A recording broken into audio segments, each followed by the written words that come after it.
Hi, I'm Kirby Allison, and we love helping the well-dressed take care of their wardrobes. Thank you for all your comments and questions that you guys have posted on our YouTube channel. After reading them all and answering as many as possible, I've selected 5 that we're going to feature in today's Q&A video. Each of these individuals I have selected will receive a complimentary pair of our sovereign grade shoelaces as a token of our appreciation for their participation in our channel. In today's Q&A video, we're going to be answering your questions about the mirror shine process. Remember, if you have any questions or comments while you're watching one of our videos, please ask them in the comments section. I try to get back to as many of those questions as possible. And secondly, if you have any questions about the mirror shine process, make sure you take a look at our mirror shine playlist where we have a series of videos going in depth on how to do a perfect mirror shine. Our first question today is from Javet Beliapa. His question reads, just a follow-on question, considering you don't recommend a mirror shine for other parts, i.e. the flexing parts of the shoe, what's the next best thing for those parts? How do I make these parts look just as good or at least complement the toe cap? So Javet, great question. So his question primarily surrounds the fact that you really want to focus your mirror shine just to the hard countered areas of the shoe. The hard countering is basically a hard piece of leather or a leather stiffener that's included in the toe cap and the rear quarters of the shoe that prevents that part of the shoe from flexing. That's important because if you try to produce a mirror shine or use a high amount of hard waxes on these soft areas of the shoe that flex, the moment that you wear the shoe, those hard waxes are going to crack and you're going to see a white kind of residue form that's essentially those waxes having cracked. So in the mirror shine process, you want to focus it just on the toe cap and the rear quarters, but that doesn't mean that you can't achieve a really nice high shine on the rest of the shoe. Now what I recommend is 2 to 3 coats of a wax polish and no more. What I find is that if you try to do more than just 2 or 3 coats, especially across the vamp, you will end up with that cracking. Now another alternative is to take a look at our Berluti shine. We have an entire video on this method where you can use wax polish, a high shine chamois, and water to really quickly buff the wax polish just on these softer areas of the shoe. And it's amazing, just with 1 or 2 coats of a Saphir Pat Deluxe, a little bit of water, a high shine chamois, and some fast buffing, you really can get a very elevated shine on these other parts of the shoe.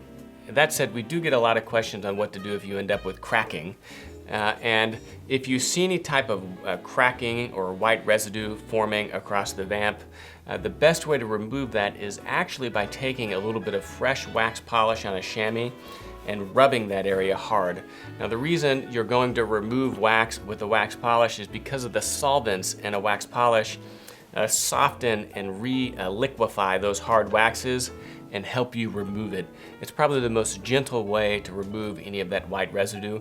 Of course, you could use something like the Saphir Reno Mat that would be a little bit more aggressive and certainly do a better job at removing those.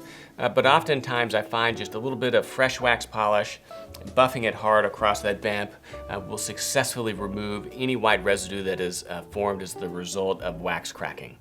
Javet, let us know how your shoe shine goes. Feel free to post a photograph on Instagram and tag us at #HangerProject so that we can take a look at those shoes. And if you have any questions, again, feel free to post a photograph of your shoes on Instagram and tag us, and we try to get to as many of those as possible.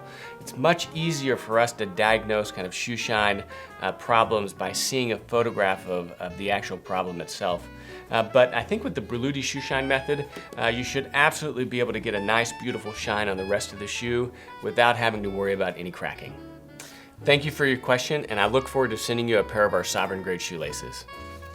Our second question today is from Caleb Shipley, and it reads, hey Mr. Allison, thank you for your help with achieving a perfect mirror shine.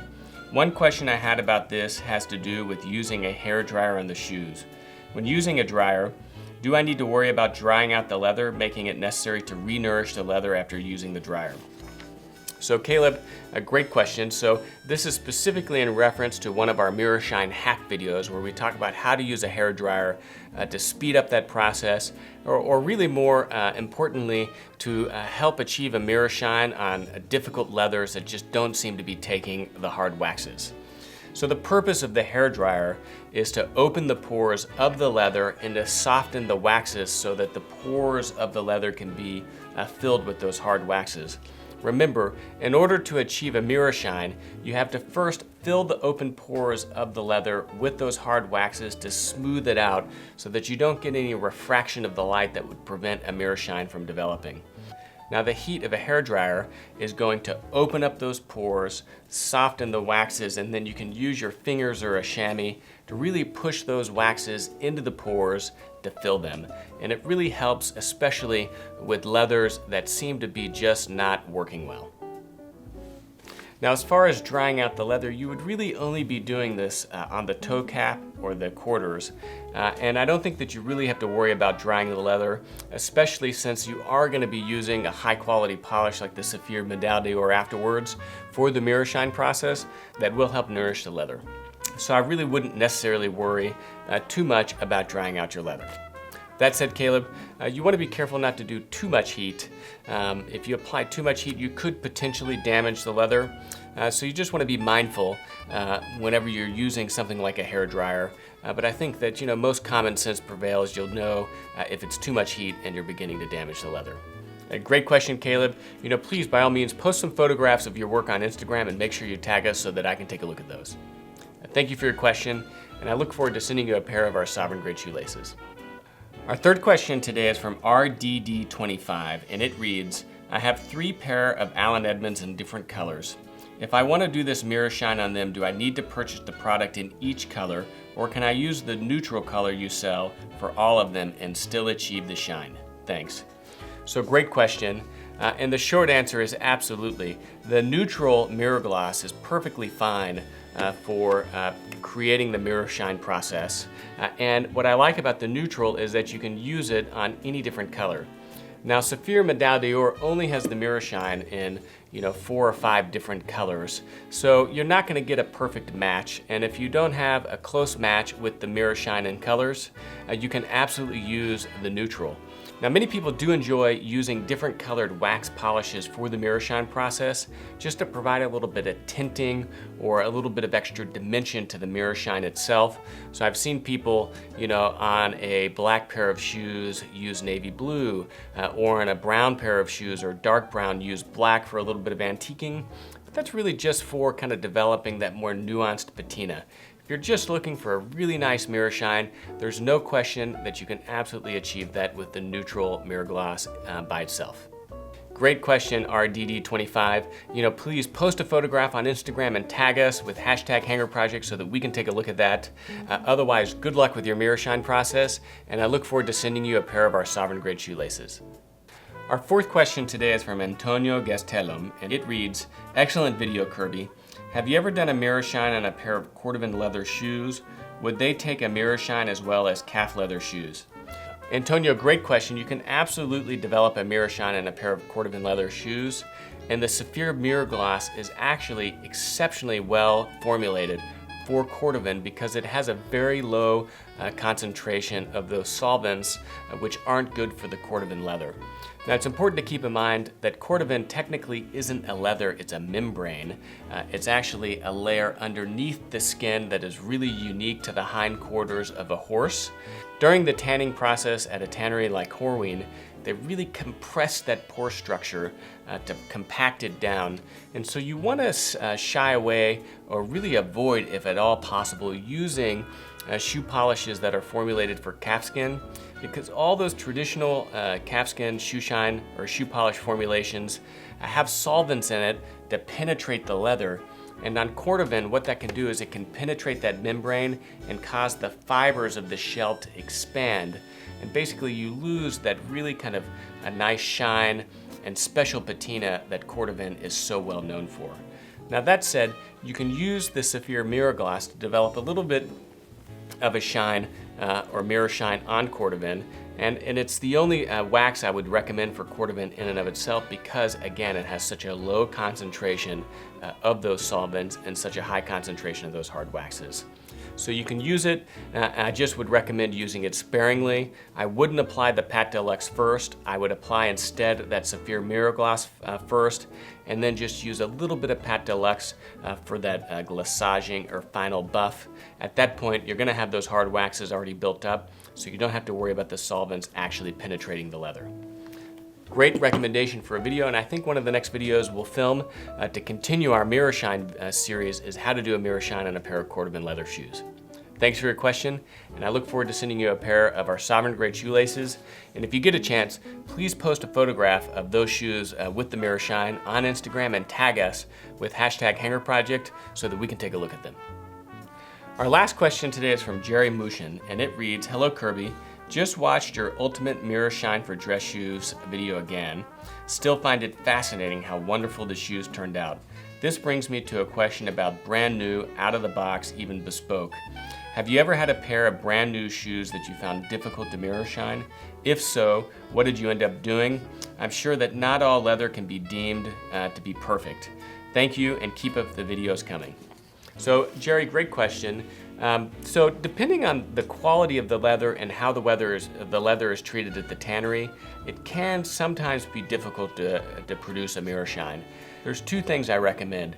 First, you can use a little bit of Reno Mat to try to remove any type of surface treatment off of the cap. Sometimes, if someone's used some kiwi or some other polishes that maybe have some silicones in it, it can seal those pores and prevent that area of the shoe from really accepting the Saphir Mirror Gloss. The other thing that you can do is try to use a hair dryer, and we have a video specifically on that purpose in our Mirror Shine series. It's kind of a shoe shine or mirror shine hack. It's not something that I'd recommend for all shoes because I don't think it's necessary for all shoes. But if you have a leather that has a real tight pore, doesn't seem to be accepting that mirror gloss, you can heat up that leather a little bit using a hair dryer, apply the wax polish, and then heat those waxes up and really try to open those pores and soften the hard waxes and push them into the leather with your fingers and to see if that helps. Now that said, some really inexpensive shoes, a pair of shoes that might be $100, $200 that has a corrected grain leather, you're probably going to have a hard time producing a mirror shine on that because, again, the grain is corrected, it's coated, and it's just not going to receive those high quality waxes from the Saphir Mirror Gloss. So there's two other problems that are commonly reported during the mirror shine process.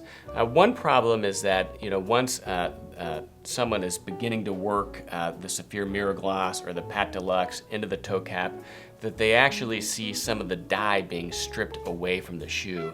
And that is totally not normal. And the reason that might occur is if a shoe is finished with like a spray-on water-based finish, it's not actually penetrating and permanently dyeing the leather. And so whenever you take something like the Saphir Pat Deluxe or the Saphir Mirror Gloss that has a really high quality solvent in it, it can actually strip away that finish.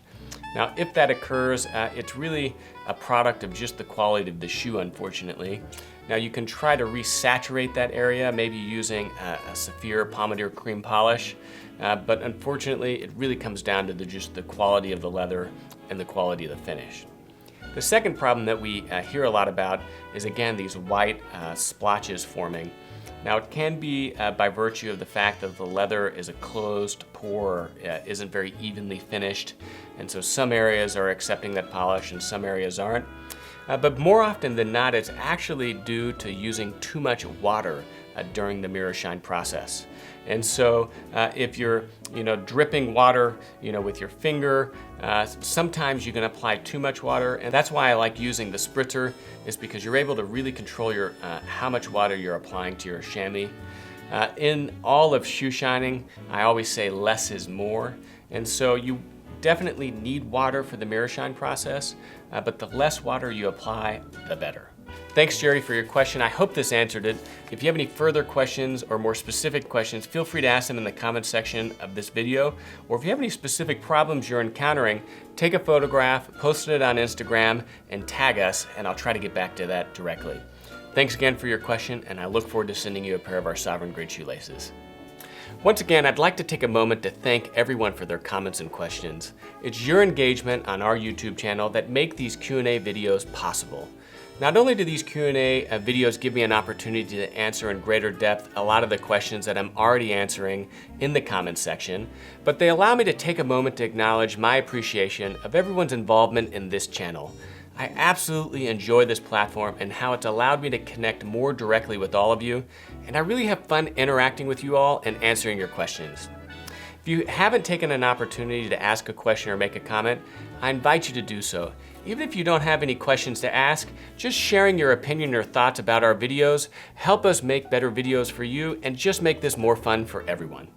I read all those comments and questions personally, and I really do enjoy getting back to as many of them as I possibly can.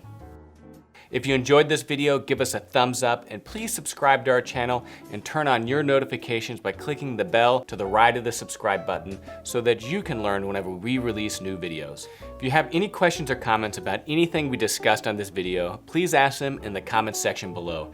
And of course, please visit hangerproject.com, where we have the largest, most comprehensive collection of luxury garment care and shoe care accessories in the world, as well as many other incredible products for the well-dressed. And while you are there, subscribe to our newsletter to receive notifications of new product launches, promotions, as well as a weekly digest of all the videos we publish here on our YouTube channel. I'm Kirby Allison. Thanks for joining us.